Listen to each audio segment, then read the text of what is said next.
Regina really coming alive in the third period. Clausen, middle slot, fires a shot off the post, rebound, scores! It's Fawcett! He ties Caden Brown for the team lead with his 15th goal this season. Harris has it again for Spokane. He'll stop below the right circle. Now working his way up top to the side of the goal. Harrington in front. What a save by Schlenker. A pass in front and robbed was Burkhart. They need 2 quick goals. Clausen wins the draw. Perenich steps in, shoots, deflected in front, it's loose, scores! Caden Brown! 16th of the season for Caden Brown as he retakes the Pats lead in goals. And Savin Burke will rip it to the line but not out. And a big hit by Reese Hamilton as he smokes Goodell. Cash Cook up top for Tri-City. Goodell, side of the goal. Burke, stone cold by Hutchison. What a stop by Hutchison. How did he do it? Yeah, that's a great stop by Hutchie. I mean, took the net off too, which could have helped us as well, so that's also good. Now at the point, Pierce. He shoots, scores! Deflected in by Ruslan Karimov. Paul busting in for Regina. He'll stop at the left board. Works into the slot. Wires a shot that's blocked as it ends up behind the net. Big hit by Mathis Paul. A huge one on the 20-year-old Goodell. Merca shields the puck at the line for Seattle. Puck intercepted. Julian Mays. Partial breakaway. Here he comes. Scores! What a goal from Julian Mays! Back at the point, Hamilton. Middle point, Julian Mays. He shoots, and it's rebound, scores! Caden Brown, 17th goal of the season. Welcome to Patscast, the unofficial Regina Pats podcast. It's November 23rd. It's episode 217. Chris here. We got Kevin there, and we got Dante there. How we doing tonight, guys? Doing all right. How you doing, Dante? I'm doing very good. Just here in Kent, Washington, walking home from supper. Good old Cheesecake Factory, so got to burn off some of those calories. Had a great off day here on this Sunday. Went all the way down to the fish market, went to the aquarium, so it's been a good day. Awesome. Yeah, good to hear that. Maybe a little tough time on the ice these first 3 games, the road trip, but it is what it is. I can't just jump into it. I don't think there was much else you guys had news-wise that we talk about. Kind of just go into these games. You head to Spokane. Just kind of overall thoughts. My thoughts here, just like again, just a slow start. Tried to win the game in the third period, but just came up short. Kevin, your quick thoughts on that game? I agree. The slow starts are hurting. Yeah, honestly, if you want me to talk about the Spokane game, I guess I can just start with how good Merrick Schlenker was to weather the storm early on in the game. I thought the first couple of shifts in that game were actually pretty good, but, you could see that with the penalties and stuff like that, that Spokane was gaining a little bit of momentum and they were able to score, a couple of good goals. I mean, you go in a man-on-man coverage in the D zone and, guy gets lost. He, squeaks in front of the net and, that makes it 2-0. And then really second and third period, Regina started to, kind of take over a little bit. Honestly, the second and third periods in the first 2 games of this road trip were like unbelievable. Yeah. The third period in Spokane was really good. They score, 4 minutes in, and then, hey, Ethan Hughes makes a really nice move, cuts in front of the net. Again, lost coverage. Pats have trouble getting the puck out of their zone. It ends up on Hughes' stick, and, he makes a really nice move to go to his backhand to lift it over Merrick Schlenker. And then, Regina does a good job pulling the goalie and getting a goal right away. Ryan Smith drawing up a nice play.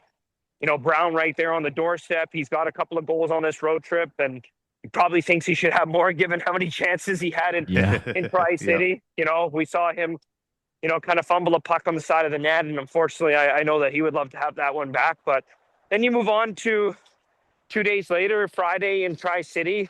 I thought Regina dominated that game. Yeah, they go down early in the contest, 2-0, but Matthew Hutchison was was sensational. I mean, his last two starts honestly have been really good for the Pats. And I mean, this is the guy that, has a little bit of a chip on his shoulder. I mean, this is a guy that knows that it's a competition right now because Tabashnik will be back in the next month and a half, right?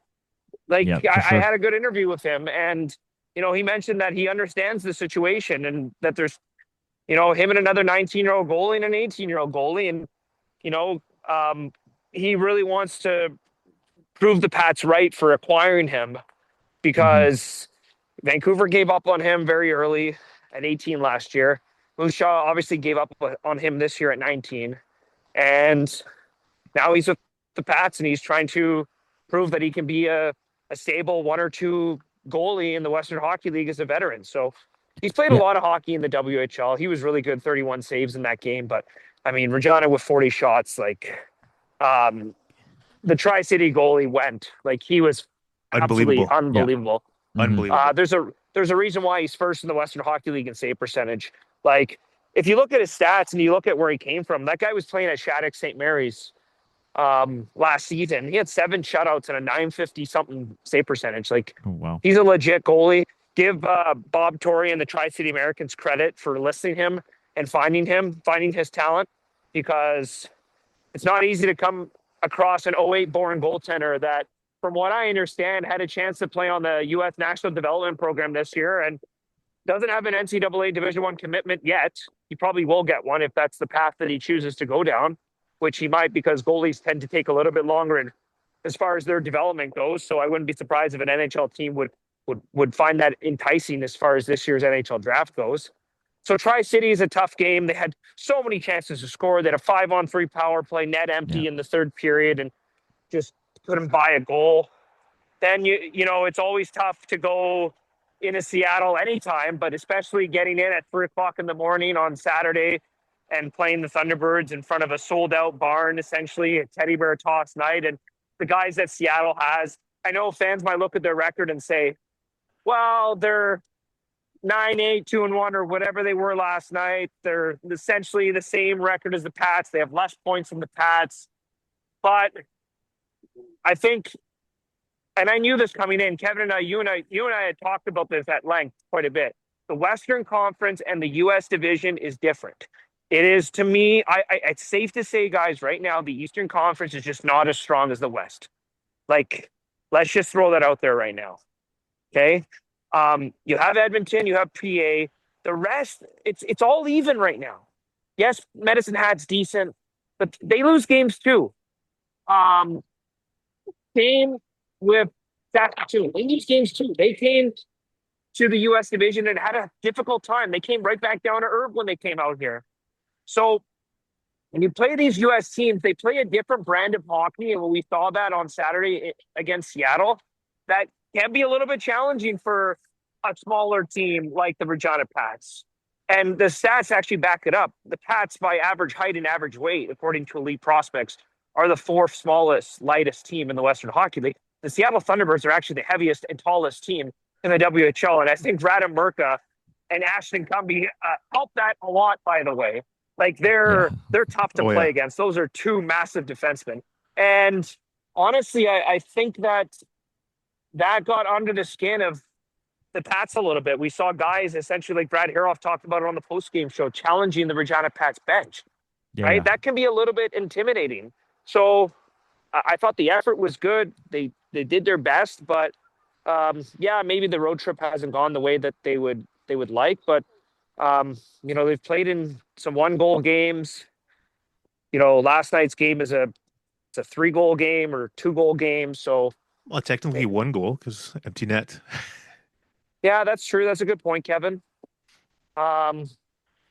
Just got to regroup and move on. You've got Everett Wednesday, and then you got to get ready for Portland Friday. That's not an easy place to play in as well, nor is Everett, by the way, as you spoke about off air. Yeah. And just go from there when you wrap up the trip against the Wenatchee Wild. So you've got a day off today that's wrapping up, practice Monday, Tuesday, and get ready to play Wednesday. Yeah. But now that just- they've got a couple games under their belts there, they maybe understand what to expect going into Everett, or at least have an idea what to expect going into Everett. Yeah, that's a good point, guys. I mean, those atmospheres, those arenas can be a little bit intimidating to play in. For sure. Yeah. Like Seattle, like unbelievable atmosphere, man. Like it's just as a player, like how can you not show up at home every single night? There's a reason why, by the way, with 8 wins on home ice this year, they're 8-2-2. They have the best home winning percentage in the Western Conference and the third best in the entire WHL. And I think we saw that exactly why. Because Regina is able to get off to that 1-0 lead. Yes, they're heavily outshot. Schlenker, unbelievable again. And then they get off to that 1-0 lead. Great goal from Julian Mays taking Merca off the puck. And then they take a 2-1 lead in the second period. And then in the last 4 minutes or 5-6 minutes of the second, it's like 1, 2, 3 goals straight. And then they score 4th, right? So, yeah, it's a tough one. But, nice to see, Keats Fawcett has a couple of goals on the road trip so far. Caden Brown has a couple of goals on the road trip. I think in Seattle, losing Brown early in the game, he didn't return, was a tough pill to swallow, to be honest with you guys. Yeah, hopefully for sure. he uses the next couple of days to get healthy. Probably will play on Wednesday, but we'll see how the next couple of days go. We'll see if he practices on Monday. Yeah. No, yeah, that the road trip either way, no matter who you're playing, it's always a tough one. And you mentioned that Brad interview post game Seattle, and Seattle's played that way for 10 years, no matter who's coaching, who are the players. Well, on they've the had the ice. same coach. So it's pretty much. Yeah, it's like Odette was an assistant. He's been there 13 years. He's got yeah, there you go. The record. He has the most wins in Thunderbirds history. I mean, Steve Konowalchuk was the coach when they beat the Pats in Game 6. Yeah. But Odette was an assistant. And then, Kevin could go back to the way Bill LaForge Sr. coached the Pats and how he coached his teams, right? And his son is the GM of the Thunderbirds. Yeah. I mean, you can comment on that, right, Kevin? Oh yeah, it was tough times. Yeah, that's all they did was. I thought Tri-City it up. I thought Tri-City was just as physical, maybe without the extracurriculars. And you look at the game, there was only 7 penalties in that Tri-City game, where it was a good quality physical game. And then the Seattle game, there was 7 penalties by the mid mark of the first period. They're scoring right now, by the way, guys. They're putting the puck in the back of the net. And let's look at Seattle's roster. They're playing in a really tough division. Their division is really tough, guys. Everett's in a class of their own, from what I understand. I was talking with Tom Bunning, and I was even talking to, Craig Beauchemin, and they all said that Everett's in the class of their own. It goes Everett, and then it goes the rest of the U.S. teams. Yeah. And that includes, obviously, Seattle, Spokane, Tri-City, Wenatchee, right, and Portland. I didn't say that in any particular order, by the way. Yeah. But Everett has the draft capital to add, which they probably end up, they probably will, right? I don't think that roster is complete. They understand the window that they have. Yeah, and they're probably pretty choked about last year too. So, well, last year they were the top team in the West, and they didn't win. Nope, exactly. So they're going to be right there at the top again this year. So, but Seattle can be a really good team. They have Braden Coots. They have Merca. Coots played in the NHL already this season. Yeah, he's only played 12 games here, so exactly. And Martirana is a good player. Yeah. And Ashton Cumbie's drafted by Chicago. He's a big, tough defenseman. They re-signed him from their American League club as well. You look at their goaltending is shaky. I think their defense is all right, but they can score. Tri-City, they have the best young goaltender. Him and two are the two best goaltenders in the league right now, as far as save percentage is concerned. And Calgary's been really hot as well. You can't count them out in the Eastern Conference, but I think the Eastern Conference is pretty even. Yeah, it's a little more balanced for sure. Yeah, and Calgary's ranked 9th in the CHL. Not that that means much, but I was kind of surprised to see that.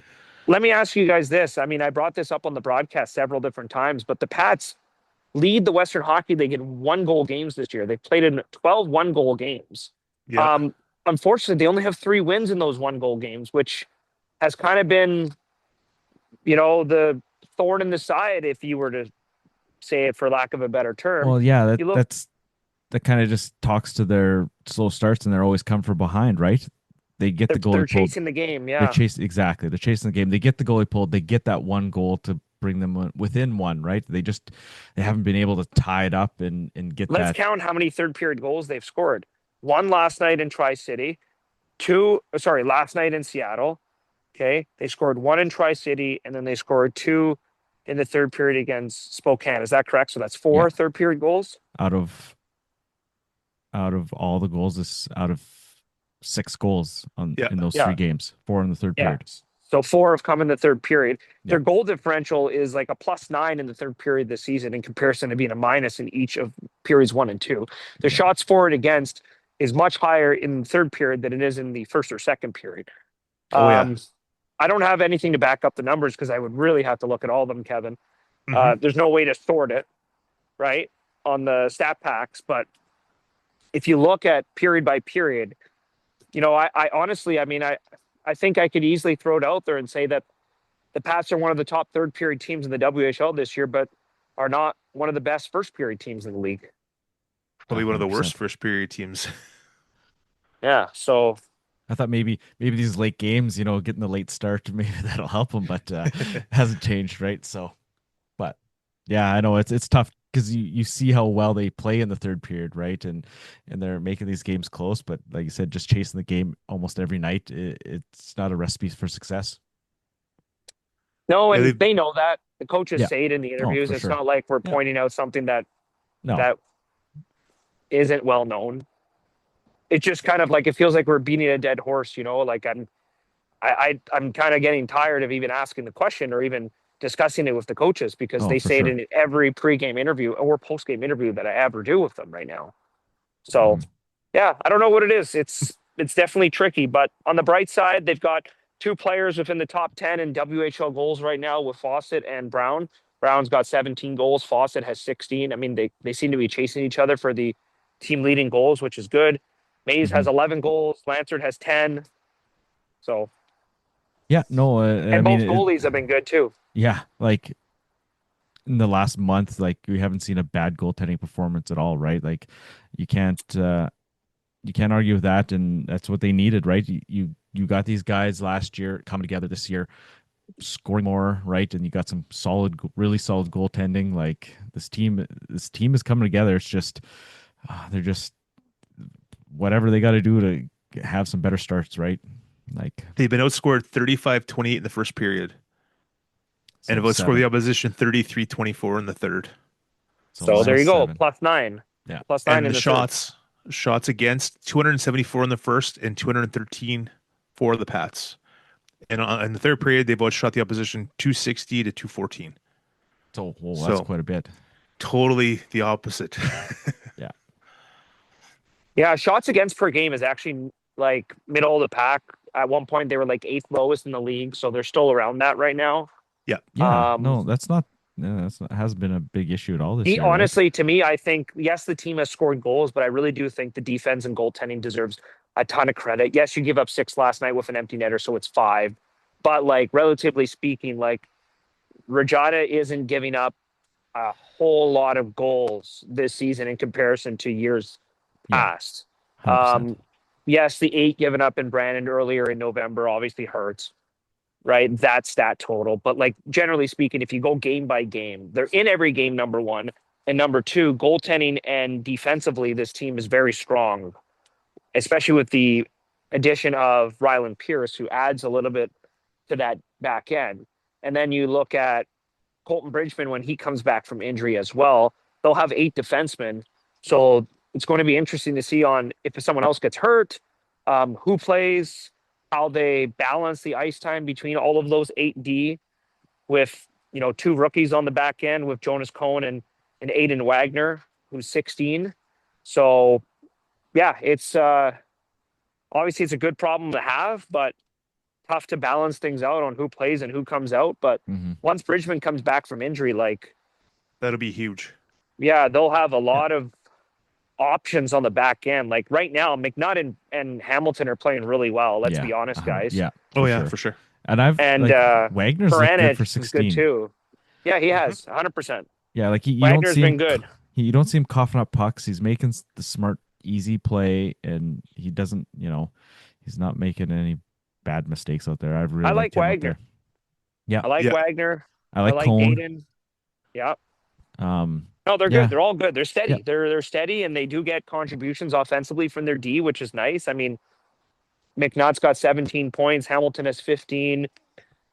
I think Pranich has 15. I want to say he leads the team in assists. I know that. So yeah, like they're getting contributions from their back end, which is good. I know that Brad and Ryan want to activate their D, which we see them carry the puck up the ice, and they make plays. But yeah, no, I mean, I think once the team can get Colton Bridgman back, that's going to be an even deeper decor because like right now, Rylan Pierce is playing on this third pairing. Yeah. Yeah. You balance it. Hey, it just brings up that talent level, brings up the floor, right? So, but yeah, Pranich 14 assists, Hamilton and McNutt with 13. So there's 3 D men at the top of your assist leaderboard, right? So, I think thought if it you was add it Mace, all up, but guys, like, no, it's not. If you add Yeah. it all up, Pranich, McNutt, and Hamilton have combined for 40 points between the three of them this season, at the very least. they're over almost 50 points. Okay, Yep. so there you go. Yeah, almost 50 points. Pretty So, good, no? Yeah, It's pretty good. I mean, the last few years, the defense scoring has been almost Very low. non-existent. So, but you never had the talent like of a Pranich and a Hamilton in here in these past few years. I mean, the whole team has had the lack of talent the last few years, right? Yeah, and they've got So, some guys that can score. Like, I think Clausen's playing really well, to be honest with you guys. I really like Yeah. him. Oh yeah, for sure. I can see him climbing up over the course of the season and being a guy that could get drafted to the NHL. Julian Mays continues to, provide offense, which we knew he would this season. It's yeah. nice to see Zach Lansard scoring and producing and doing stuff like that for the team. We know like what Brown and Fawcett have done. So like Lansard and Klassen, like their back half of their season, yeah, they didn't have very many points, but you could just see the they were growth. much better. Yeah, Oh yeah, right. They were getting better. And they've just stepped into this season with they haven't missed a beat, right? Like Lansard's 10 goals in 24 games. Like not many 17s have that output, right? So He had 8 last year, so he's already surpassed that, which is nice. Clausen has already surpassed his career high in points. Caden Brown's having a career season, which we thought he would at 20. He had 19 goals last year. He's already 17. So yeah, he's way on pace to pass that. Same thing with Keats Fawcett. He had 19 goals. That was his career high a couple of years ago with Calgary. He's well on his way to passing that as well. And then you look at, some of the other players they have. Ellis Miette has been pretty good as a new addition to the team. Ruslan Karimov, another guy that, is still learning how to play the game, to be quite honest with you guys. He can look brilliant at times, but then there's times where you kind of wonder, what's going on. But he's a good player. He's been a good addition. He's a good pickup. He's physical. He can play in front of the net. Oh, I forgot. Zach Moore, I think he's played really well since coming back from injury as well. yeah, and I noticed they switched up the lines. He was playing with He moved up to the second line. Yeah, he's him and Miette kind of swapped spots there. So yeah, I mean, it's just going to take him a little bit of time to get back into the swing of things, right? It's missing so much time. But he was really good last year, right? Yeah, he doesn't. And you know what? Like, he was good last year, but like he looks a little bit more comfortable now. And I thought I didn't just think this. I know the coaching staff told me after the game that Liam Pugh was really good last night in Seattle. Yeah, he had a lot of ice time, right? He was out there a lot, and he was making some He was plays. on the power play. Yeah, some power play time too. Yeah. Yeah, he was on with that last goal. Made some smart plays. He managed the puck. He chipped it in when he had to. He wasn't trying to beat guys one-on-one. He was playing a smart, simple game. Yeah, I think he's got a high ceiling. It's nice to see him, playing well. I mean, going to U17s probably gave him a lot of confidence, right? Like playing with those top end players and but it's succeeding. a big difference when you're playing in Seattle and the fans are on you and you're and you're on the ice against Radom Murka and Ashton Cumby Yeah, and those guys are staring you down. Like, that's not easy, guys. Literally, You might have got a little looking down on you. confidence from being your color guy there the game. Yeah, sort of. Yeah, You're he sort of did all color right. guy. Yeah, He had the headset on, but didn't didn't say too much at times. Nah, but yes, he was all right. Yeah, he was fine Yeah. Chip in some comments. yeah, for a he's only youngster. he's First 15. time. Exactly right. Yeah, I think he said he was more entertained by me actually. I can imagine. I've seen you. I've seen you dancing around up there. Well, like even Connor Barrow who's sitting with me, he's like laughing, and I think it was Max that pointed out. He was like, "Guys, watch! Like, this guy can get a little loose." Well, you could hear on the goal calls when I went back and like really listened to him. You could hear somebody was like, "Yeah," as soon as the goal went in. That right? was our bus driver, Brent. Oh, was Oh, it? He was Okay. sitting beside. He was sitting beside the crowd mic. Oh yeah. Oh, yeah. nice. Yeah. Anyways, I just want to go back to Pew for a second. I heard a interview with Kyle Chipchura, Edmonton Oil Kings assistant coach, and he was with Team Canada White, and he raved about Yes. Schultz and Pew, being underage guys, but obviously Schultz was wearing the C, and he was really impressed by those two guys in that tournament. I understand why he would be impressed. To be honest with you. Yeah, exactly. Yeah, Yeah. You know what? I think it was such a cool opportunity and moment for Liam to have 40 friends and family in attendance in Seattle. There's going to be 40 of them in Everett as well. nice. Nice. They drove in. He was super excited to see his cousins, his aunts, his uncles, talk to his mom and dad after the game. Yeah, really special. So cool for him. A kid that's living away from home for the first time. Yeah, so I think that was nice, and I'm sure he'll be highly motivated going into the game against Everett too. That's awesome. Yeah, that's awesome. Yeah, for sure. 15 years old, moving away. I could imagine that, right? So, I did it at 19, so I can't imagine what it's like at 15. But yeah, right. he's a bright young man. He's got a nice future. He's a really good kid. He's a smart, polite kid. Yeah, I've really enjoyed being around Liam, and I can just see the way he works and just the skill that he has. He's a bigger kid, so he's like taller, lankier type guy. So Yeah, just I gotta think fill we it a haven't little seen the grit side of him just yet at this level. I think he might be a little bit timid there, bit. Yeah. considering that when you have guys like challenging your bench, I don't think he's the guy to step up. Like who is though? Yeah, true. Like who do they have that's able to do that kind of stuff that Seattle and some of these teams have? Like when you go into Everett, like Jackson Vaughn, like you don't have anyone like that.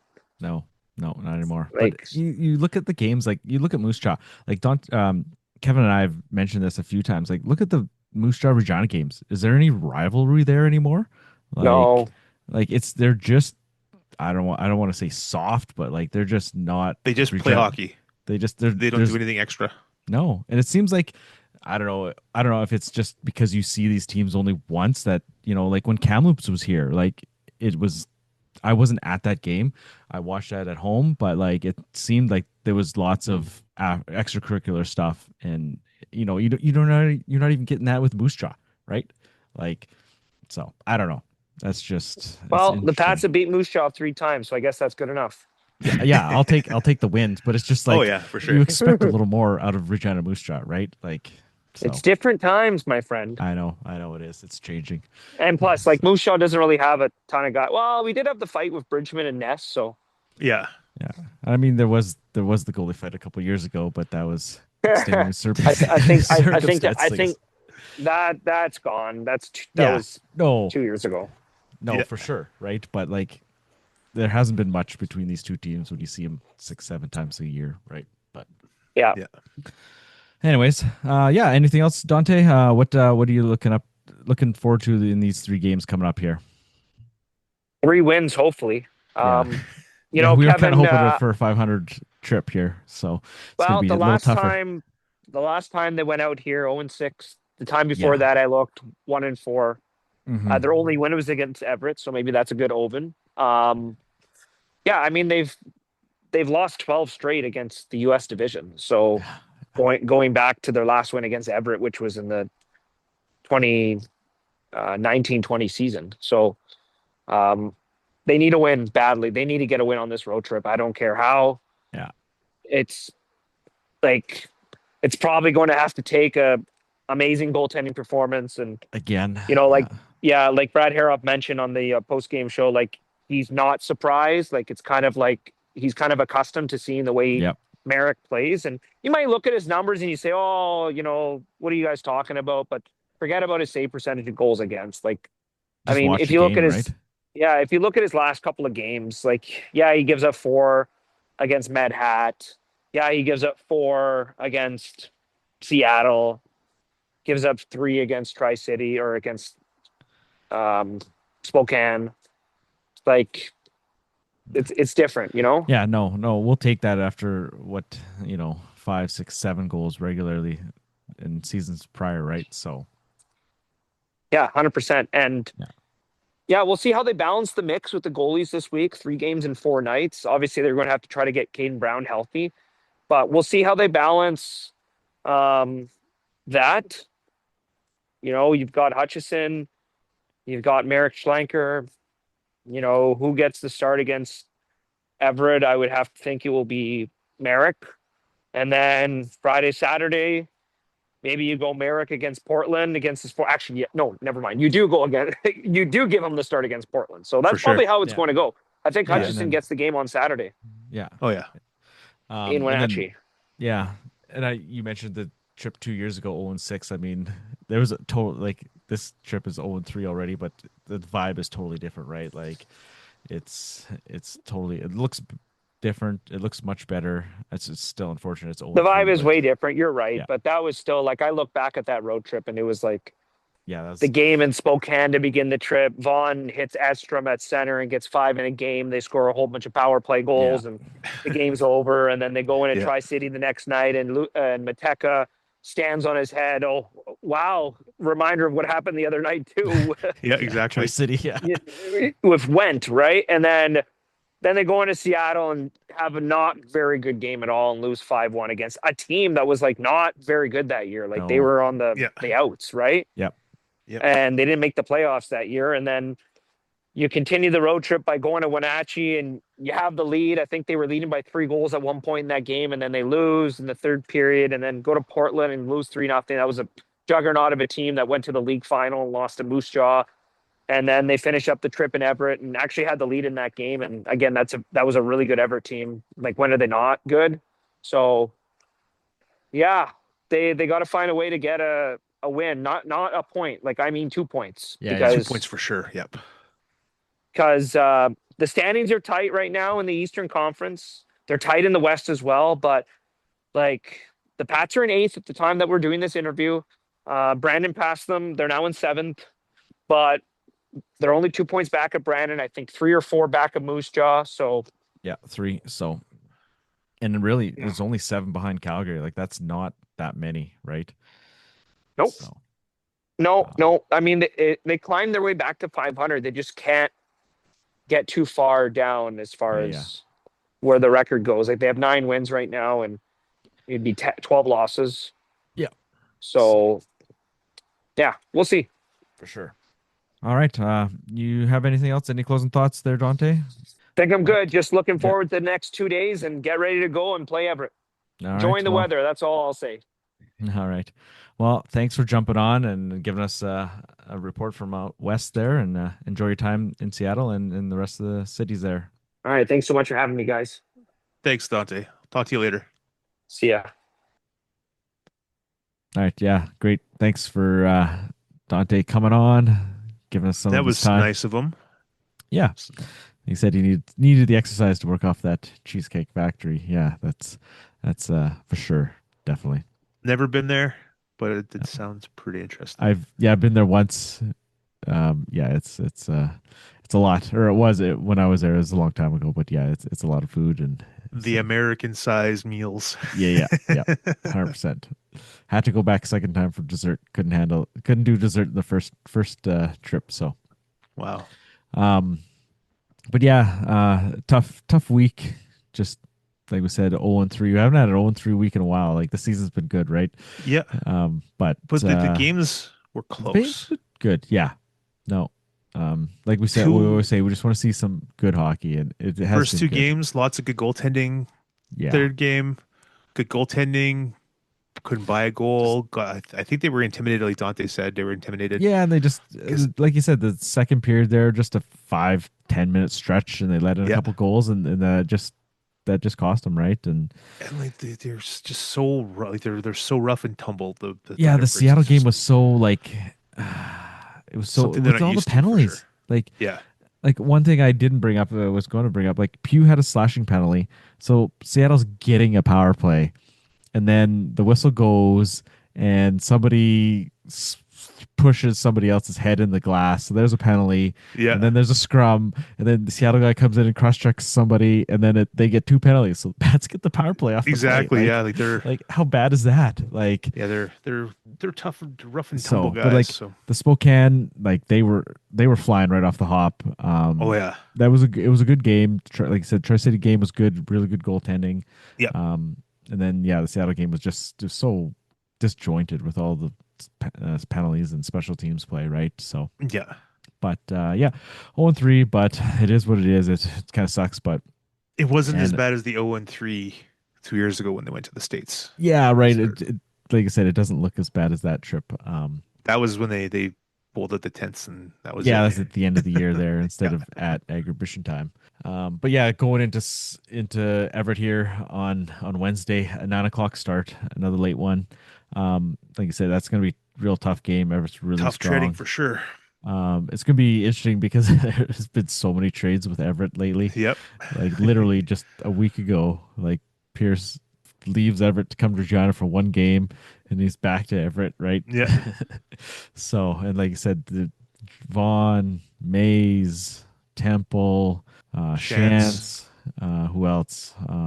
Just off the top of my head, but yeah, so a lot of guys crossing paths here. And then you got Friday in Portland, and that's a 5 o'clock Regina start. So early Black one, Friday, real early early game. Black Friday, yeah. So you got that, and then wrap it up in Wenatchee, and that's an 8 o'clock start on Saturday night. So not too bad. 8 o'clock's all right. 8 o'clock was Yeah. pretty nice this past week. Other than that, I don't think I got anything else that I can think of. Like I said, there wasn't much for news this week, even kind of like league wide. There wasn't too much going on at all. But yeah, It's unfortunate that Maddox Schultz couldn't make the trip to the U.S. Pugh Yeah. went, but Schultz couldn't make it because of an injury. yeah, That's unfortunate. He didn't play the 2 games this weekend for the Patsies, so yeah. He's hopefully- out. So hopefully he can whatever get the injury healthy is by the isn't time too we get bad. back. Yeah, Yeah. for sure. Like then you got a couple games next weekend. One at home, one on the road, but we'll get to that later. Yeah. But yeah, that's about all I got for this week. Yeah, a little bit of a shorter episode. Yay! Yeah, and I mean it's 3 losses, right? Tough to. We rambled about some wins the past few weeks, so keep this one a little shorter. We do have an interview, but we're not going to play it this week. Maybe save it for later. Might get another guest again for the back half of this trip next week, but we'll see what happens. But yeah, so we'll go from there, and yeah, I guess make sure you're watching some hockey. I mean, should be some good games again. I don't see this team getting blown out. I don't. You never know, but Knock on wood. Yeah. So see what happens, but should be good games either way. Like Everett and Portland are really good teams. Wenatchee's kind of struggling, but hey, they beat PA. Those so, are trap games. Those are or- the trap games. It was in overtime. I can't remember if PA beat them now that I think about it. Either way, but yeah, they can be right. You know, the same thing. PA, that was the last game of their trip, and you know, maybe they think, we're just coasting. It's Wenatchee on the way home, and whatever happened there happened. But yeah, can't take a night off because you'll lose no matter who the team is, right? So Exactly. but yeah, with that, I should get out of here, and yeah, so make sure you tune in, some late ones, but yeah, some good hockey coming up, I'm sure. Have a good night. Take her easy.